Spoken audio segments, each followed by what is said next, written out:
അതായത് കല്യാണ പ്രായം അങ്ങോട്ട് എത്തുമ്പോ കെട്ടിക്കുന്നില്ലേ എന്നാലും ഒരു പ്രായം കഴിഞ്ഞാല് മൈൻഡ് പോലും ചെയ്യത്തില്ല. അത് ചെയ്യത്തില്ല. കെട്ടുന്നുണ്ടോ എന്ന് പറഞ്ഞാൽ 60 പെണ്ണിന് 40 ആണേ ഉള്ളൂ. എവിടെ പോയി ഉണ്ടാകും ആമ്പിള്ളാരെല്ലാം കൂടെ? ഇത് കൊള്ളാമല്ലോ.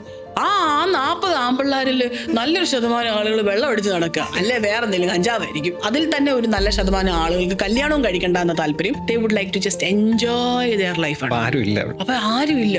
എന്നാ വേറെ രാജ്യത്ത് നിന്ന് പോയി കല്യാണം കഴിച്ചു, അവിടുത്തെ മോൾ അങ്ങ് വിദേശത്തുനിന്ന് ഒരുത്തനെ കൊണ്ടുവന്നിട്ടുണ്ട്, ഇവിടെ ഇല്ലല്ലോ. അതുകൊണ്ടല്ലേ വേറെ സ്ഥലങ്ങളിൽ പോകുന്നത്. വേറെ സ്റ്റേറ്റിൽ പോയിട്ട് കിട്ടുന്നില്ല, അപ്പോഴാണ് വേറെ രാജ്യങ്ങളിൽ പോകുന്നത്. ഇപ്പൊ എന്താണ്ട് കൊറിയക്കാരെ കല്യാണം കഴിക്കുകയാണ്. കൊറിയൻസിനാണെങ്കിൽ നോക്കിയിരിക്കണം, അവർക്ക് ആത്മാർത്ഥതയുള്ള വെച്ച് വിളമ്പി കൊടുക്കുന്ന നല്ല പിള്ളേരെ കിട്ടാൻ. കൊറിയയിൽ അത് കിട്ടാനില്ല. അപ്പൊ അവര് മലയാളികളെ കെട്ടിക്കൊണ്ടിരിക്കുക.